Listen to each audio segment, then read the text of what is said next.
La chronique, c'est bon pour la santé et c'est le docteur Serge Rafal, vous le savez, qui est avec nous toujours au rendez-vous tous les matins. Bonjour Serge. Bonjour Ilana. Ce matin, on va parler d'une pathologie dont on parle peu et qui est pourtant très invalidante. Pour ceux qui en souffrent en tout cas, c'est l'insuffisance cardiaque. Vous avez raison Ilana, on parle volontiers d'angine de poitrine ou d'infarctus du myocarde et beaucoup moins de l'insuffisance cardiaque dont on sous-estime la fréquence et la gravité.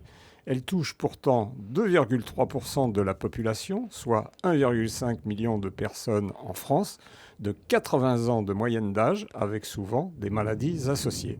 Elle est responsable de 7000 décès par an. Alors, on parle de l'insuffisance cardiaque. Quels en sont les symptômes, Serge ? Alors l'acronyme EPOF, EPOF, est évocateur et constitue un bon moyen mnémotechnique.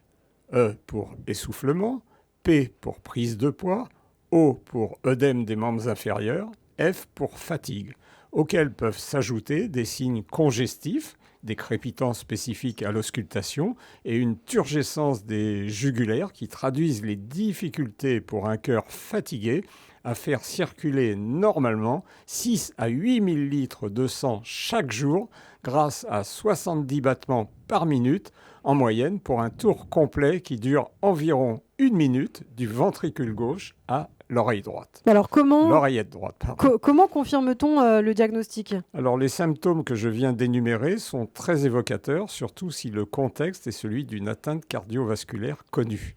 Le diagnostic est confirmé par le dosage de 2 hormones sécrétées par les oreillettes et les ventricules en réponse à l'augmentation des pressions, le BNP et le pro-BNP. L'électrocardiogramme, la radio de poumon, l'écho-Doppler sont également utiles. Alors, quelles sont aussi les causes peut-être de l'insuffisance cardiaque ? Multiples, puisque celle-ci est la conséquence, l'aboutissement de la plupart des maladies ou pathologies du cœur. L'infarctus du myocarde, l'inflammation comme une myocardite, des troubles du rythme prolongé, une hypertension artérielle, des valves défectueuses. Mais l'insuffisance cardiaque est parfois une complication de la chimiothérapie ou une conséquence de l'alcoolisme. Et à quoi mesure-t-on sa gravité ?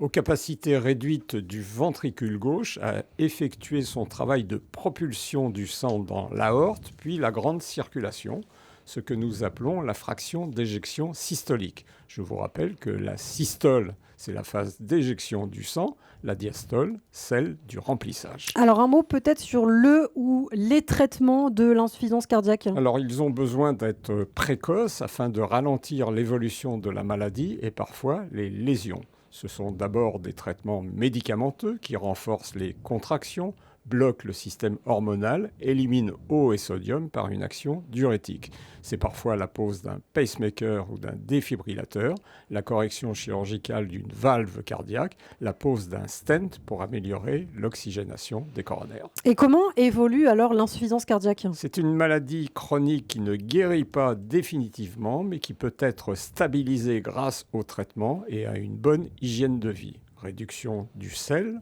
de l'alcool, mise en place d'une activité physique, arrêt total du tabac. Oui, des conseils bien utiles. Alors, ce qu'on peut dire en conclusion ?